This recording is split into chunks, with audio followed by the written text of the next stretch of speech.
नमस्कार, मैं गीता। आप देख रहे हैं खोज खबर।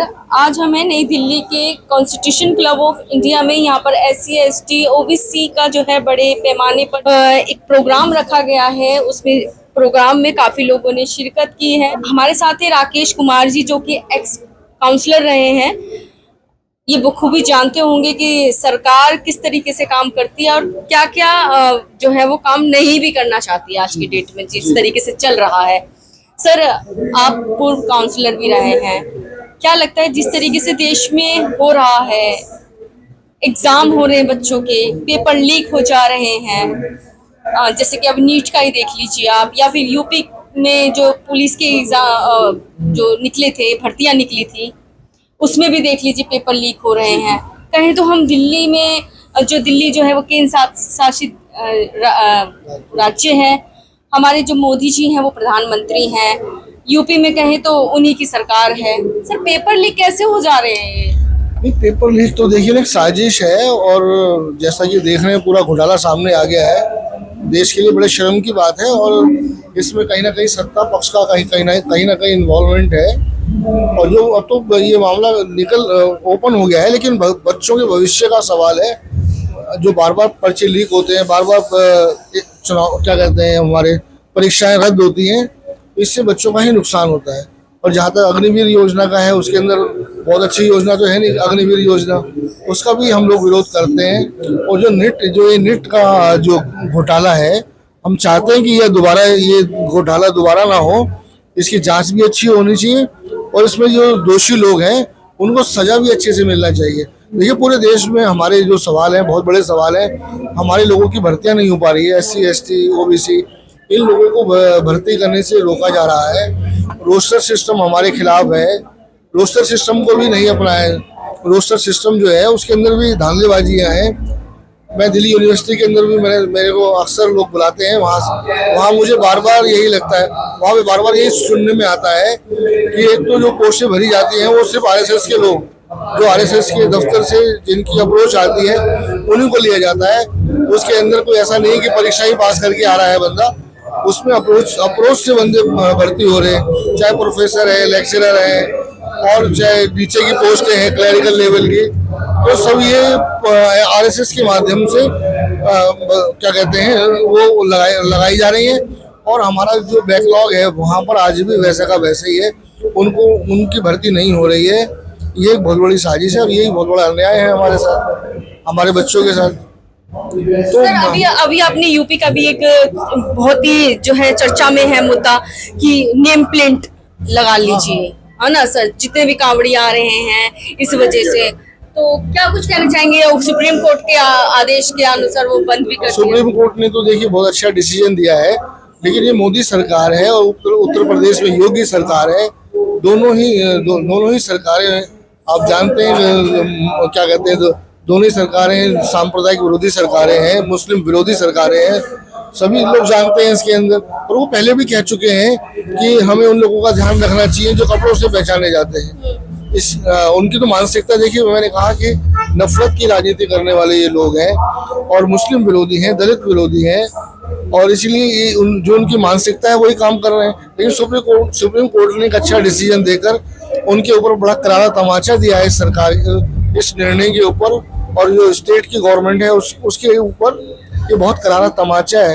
ये कम से कम आप ये छोटे छोटे जो मामले हैं, जिस तरीके से कम्युनलाइज करने की कोशिश की जा रही थी हमारे कावड़ के मेले को, उसमें कोर्ट ने बड़ा अच्छा डिसीजन दिया है। हालांकि कांवड़ियों को इस चीज से कोई, जब काफी वीडियोस वायरल हो रही हैं उसमें तो कहा गया है कि हमें इससे कई कांवड़ियों ने कहा है कि कोई हमें मतलब नहीं है। नहीं, कोई मतलब नहीं है। वो अपनी मस्ती में जाते हैं, मस्ती में आते हैं, ना उन्हें हिंदू दिखाई देता है, ना उन्हें सब भाई भाई दिखाई देते हैं। लेकिन सत्ता के जो सत्ता पक्ष के लोग हैं, लेकिन वो कह रहे हैं कि सुरक्षा के दायरे से ये चीजें की गई थी। नहीं, सब कोई सुरक्षा नहीं है उनका। मैंने कहा नफरत की राजनीति करना उनका एजेंडा है, सुरक्षा का कोई मामला नहीं है। सभी लोग जानते, देखिए हम लोग यहाँ तो जो है गंगा जमुना की एक तहजीब है, हर आदमी बहुत मुस्लिम लोग ऐसे काम करते हैं जो हिंदू लोग नहीं करते।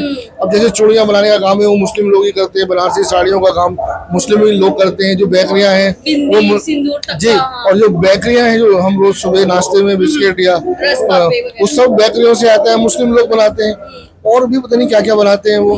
तो आप मुस्लिम्स को हमारी संस्कृति से अलग नहीं कर सकते, वो एक हमारी गंगा जमुना की जो संस्कृति है उसका पार्ट है, हमारे हिंदुस्तान की संस्कृति का एक पार्ट है। तो ये लोग जो है समय समय पर ऐसी हरकतें करते रहते हैं, लेकिन कोर्ट ने भी जवाब दिया है, जनता भी जवाब दे रही है।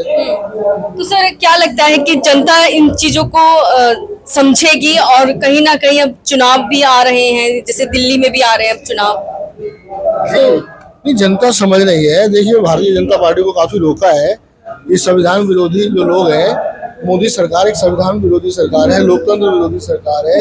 ये मुद्दा बना कि अगर ये लोग आ गए तो लोकतंत्र नहीं बचेगा, संविधान नहीं बचेगा, तो लोगों ने एकजुटता दिखाई और मोदी सरकार को काफी उसको जो है 400 का पार करना, हाँ, अब बहुमत नहीं लेके 400 पार भी नहीं ले पाए और बहुमत भी नहीं ला पाए।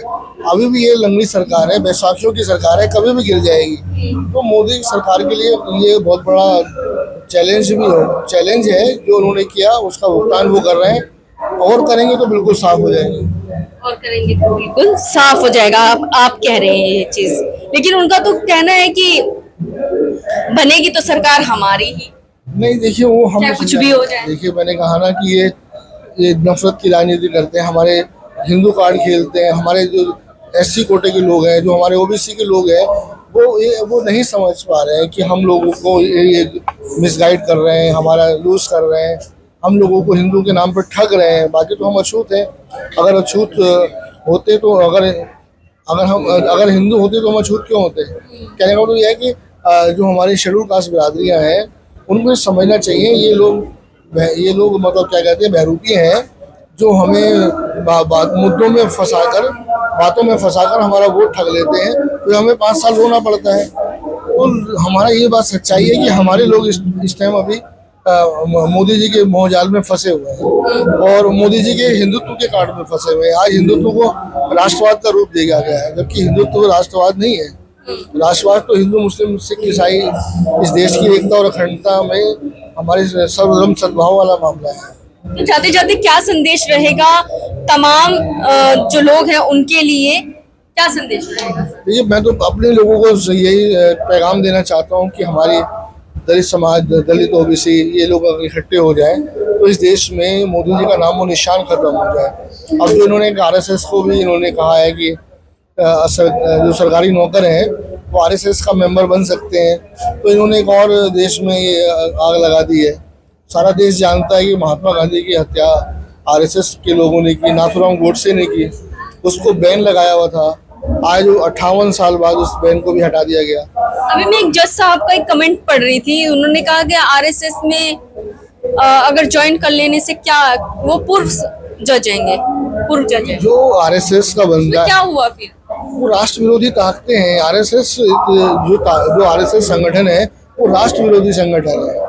वो इस देश के संविधान को नहीं मानता है, वो इस देश के राष्ट्रीय झंडे को नहीं मानता है, वो हिंदुत्व की बात क्या कह रहे हैं सर? क्यों नहीं मानते? मोदी जी चूमते हैं, संविधान को माथे पे रखते हैं। वो मजबूरी में दिखाने के लिए कर रहे हैं मैडम। वो तो उनका एजेंडा तो नया संविधान बनाने का है। वो तो भगवा वाले लोग हैं, उन्होंने अपने नागपुर के कार्यालय पर कहते हैं 50 साल से कभी झंडा नहीं फहराया तिरंगा। वो तिरंगा प्रेमी नहीं है, वो भगवा प्रेमी है। माला अर्पण करते हैं बाबा साहब भीमराव अम्बेडकर जी की जय। सिर्फ दिखावा है। उनका बस चले तो अम्बेडकर के विचारों को, संविधान को खत्म कर दे, लोकतंत्र को ही खत्म कर दे। ये हिटलर के अनुयायी हैं, हिटलर के मानने वाले लोग हैं। तो अब ये जो अब आपने देखा भी होगा, कांग्रेस जो है मुखिया राहुल गांधी जी, उन्होंने कहा है कि मोहब्बत की दुकान। ये उनका एक अच्छा पैगाम है। देखिए सबको सर्वधर्म सद्भाव वाली बात कर रहे हैं, मोहब्बत का पैगाम दे रहे हैं। उन्होंने कहा था कि नेम प्लेट लगा, उन्होंने अपने बैनर लगा दिए। लोगों ने खुद लगा दिए कि ये तो मोहब्बत की दुकान है। लोग देखिए कावड़ सेवा से लोग जो है इसको कोई किसी धर्म के खिलाफ नहीं मानते। वो अपने मुस्लिम लोग भी इसमें पार्टिसिपेट करते हैं, मुस्लिम लोग भी इसमें आनंद उठाते हैं और वो भी बढ़ चढ़ के हिस्सा लेते हैं हमारे सभी त्योहारों में। चाहे वो क्या कहते हैं, दिवाली है, होली है, जितने भी त्यौहार आते हैं, दशहरा है, आप देखिए उसमें मुस्लिमों की बहुत एक बड़ी दूसरे संख्या के है। त्योहार को खुशी से हाँ, मनाते हमारी हैं। कल्चर ही ऐसी है, हमारे हिंदुस्तान की कल्चर ऐसी है कि उसमें दोनों समुदाय के लोग शामिल होते हैं। अभी आप दशहरा देखिए, दशहरा के अंदर 25-30% आबादी हमारे दिल्ली के अंदर मुस्लिम लोगों की होती है, वो भी एंजॉय करते हैं इस चीज को। मुहर्रम होता है तो हिंदू लोग भी जाते हैं मुहर्रम में। मुहर्रम तो क्योंकि मातम का एक दिन होता है, उसमें मैंने तो देखा है ऐसा, मैंने खुद देखा है कि हिंदू लोग भी जाते हैं उसमें शिरकत करते हैं। वो एक उनके लिए जो है, जैसे जगह जगह उनके लिए पानी की प्याऊ लगाना, उनके साथ कोऑपरेट करते हैं, उनको कोऑपरेट करते हैं। और भी जुलूस निकलते हैं, 12 फात का निकलता है। जी बिल्कुल। 12 फात समझ रहे हैं, मोहम्मद पैगम्बर साहब का जन्म दिवस पर भी वो यात्राएं निकलती हैं उनकी, तो लोग उसमें तो पार्टिसिपेट मतलब आपका ये कहना है कि ये जो धर्म की राजनीति हो रही है ये नहीं होनी चाहिए, आप ये कहना नहीं, चाह वो रहे तो हैं? बिल्कुल ही धर्म की राजनीति तो होनी ही नहीं चाहिए। राजनीति एक राजनीति है, उसका धर्म से कोई लेना देना है नहीं। लेकिन भारतीय जनता पार्टी ने धर्म की राजनीति की है, धर्म को अपना हथियार बनाया है, हिंदुत्व को अपना हथियार बनाया है, जो कि राजनीति के लिए एक बहुत अच्छी बात नहीं है, बहुत शर्म की बात है। हमारी जो जो बुनियादी चीजें हैं उस पर राजनीति नहीं हो रही है, बेरोजगारी पे राजनीति नहीं हो रही है, भुखमरी पे, क्या कहते हैं, शिक्षा पे, चिकित्सा पे, इस पे मतलब इन मुद्दों पे बातचीत नहीं होती है। हाँ, तो आप कहना चाहते हैं कि जो मूलभूत जो मुद्दे हैं, जो जरूरी मुद्दे हैं, उन पे बात होनी चाहिए। जी जी बिल्कुल होनी चाहिए। लेकिन ये लोगों ने पता है कि हम लोग फेल हैं, इसलिए वो इनकी बात नहीं करते। आज देखिए बजट भी आया है, तो ना उसमें महंगाई को रोकने का कोई ऐसा रोकथाम का कोई मामला है, ना कोई स्कूल, यूनिवर्सिटियाँ, हॉस्पिटल्स, इनका कहीं कोई मेरे ख्याल से कोई जिक्र नहीं है कि हम लोग हमारे एजेंडे में, हमारे बजट में हमने ये प्रावधान रखा है कि हम इतनी नई यूनिवर्सिटियाँ बनाएंगे, इतने नए हॉस्पिटल खोलेंगे। ऐसा तो लगता नहीं मुझे। और महंगाई बहुत बड़ा इशू है हमारे यहाँ, महंगाई बहुत बड़ा इशू है महंगाई, बेरोजगारी बहुत बड़ा इशू है। उस पे बात और होनी हेल्थ सिस्टम, आज लोग बाहर पूरे मतलब अदर स्टेटों से दिल्ली के अंदर लोग आते हैं, इलाज नहीं मिल पा रहा है। तो सरकार खास तौर पे यही कहना है कि जिन मुद्दों पे बात करनी चाहिए, जैसे कि जो कि अहम मुद्दे हैं, महंगाई, बेरोजगारी, नौकरी हो गई, इन पे बात क्यों नहीं होती है? बात होती है तो खाली इन आजकल जो धर्म की राजनीति चली जा रही है, उससे हटकर राजनीति होनी चाहिए।